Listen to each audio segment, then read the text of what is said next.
dedication, honesty, loyalty, commitment. These are qualities that define Brigham Young University football.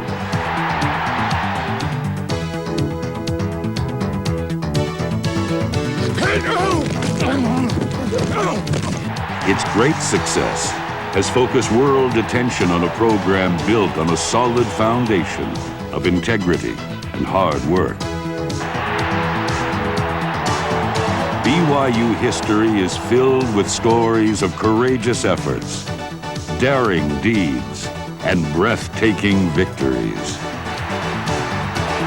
Memories of a proud team and the people who have made it great.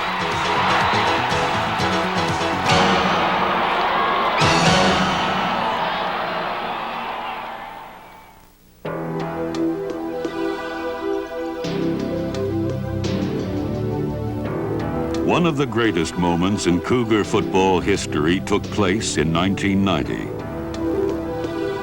As the season approached, forecasters posted a rare hurricane watch for Provo, Utah. The defending national champions were coming to town. Miami players weren't giving us much respect, and most of the country wasn't giving us much respect, so you know, there was a lot more going into the game riding for us that, you know, we wanted to go in and prove that we were a great team. We could play with the great teams. And the media hype was big, and it was a game that I was very nervous going into because it had been so hyped up. In front of 65,000 fans and a national television audience, Brigham Young set out to dethrone the national champions. Detmer looking, lots of time. Well, he's still scrambling. He's better. Now he throws it. Touchdown!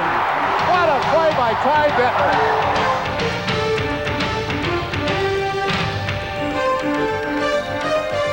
Detmer and the Cougars stood tall in the face of Miami's unrelenting pressure.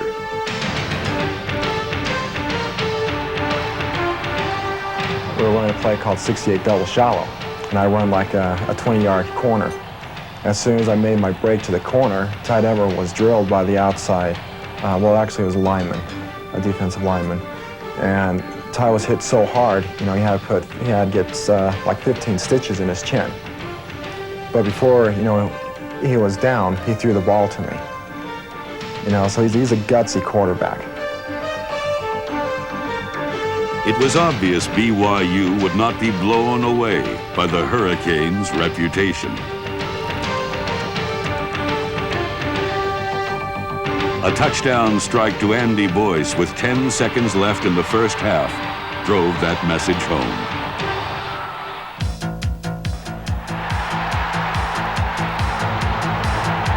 Spurred on by the inspired performance of the Cougar defense, BYU fans performed like a 12th man on the field. The atmosphere was electric. I mean, the intensity, you could feel it. I mean, I think you could have been out in the street outside the stadium and still know that something big was going on. No, it was a tight ball game, and I really think the crowd had a lot to do with us winning that game. By the fourth quarter, Miami's heralded quarterback Craig Erickson had been shut down.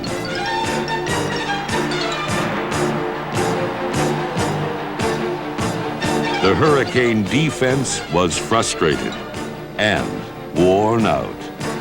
BYU had won the air war, and in doing so, had won the game. The defending national champions were defeated 28-21.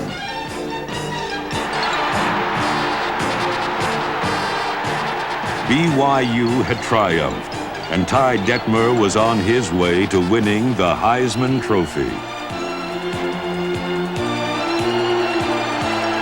It was a moment to savor, especially for those who were present for the early and not-so-glory-filled days of BYU football.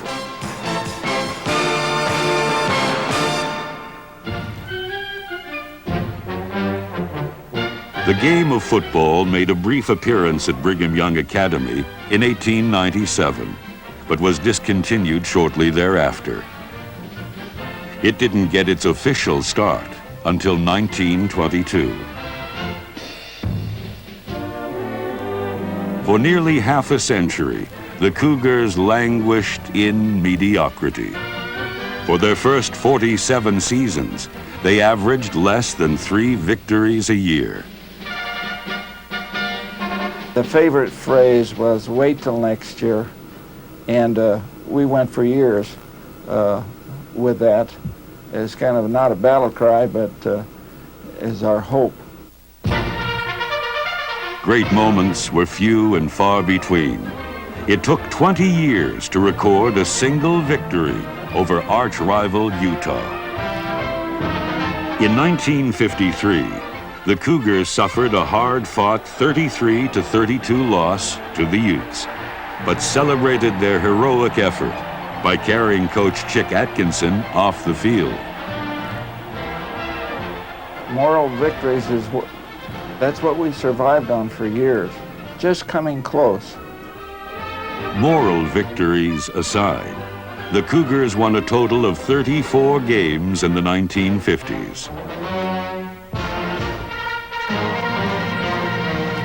By the end of the decade, however, there were some signs of life in the program. Coach Hal Kopp had engineered back-to-back winning seasons in 57 and 58. BYU had begun to emerge a little bit as a football entity. It had beaten University of Utah for one of the very few times until that year. And it looked like we had a place to go. We were going someplace. Things were looking up. For the first time in its history, the university had made a real commitment to football.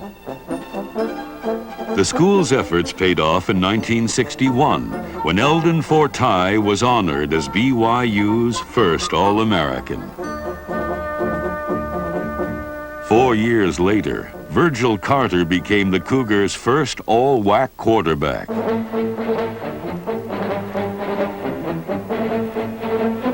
That same season, BYU trounced New Mexico 42-8 and clinched its first Western Athletic Conference championship. The decades of disappointment and frustration were finally over.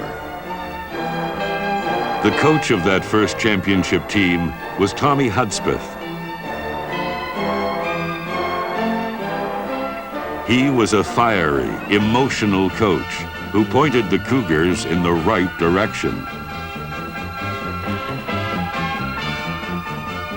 Hudspeth was part of a legacy of great leaders, men like Eddie Kimball, Tally Stevens, and Hal Mitchell, whose hard work and commitment built BYU's foundation for success.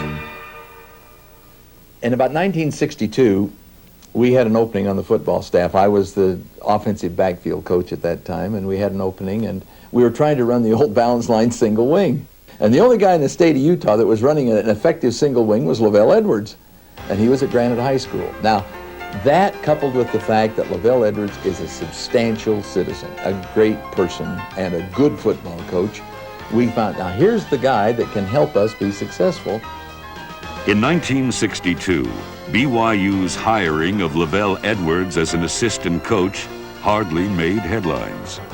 And 10 years later, even when Lavelle was named head football coach, the announcement seemed insignificant. Few realized how radically it would change the course of BYU football history.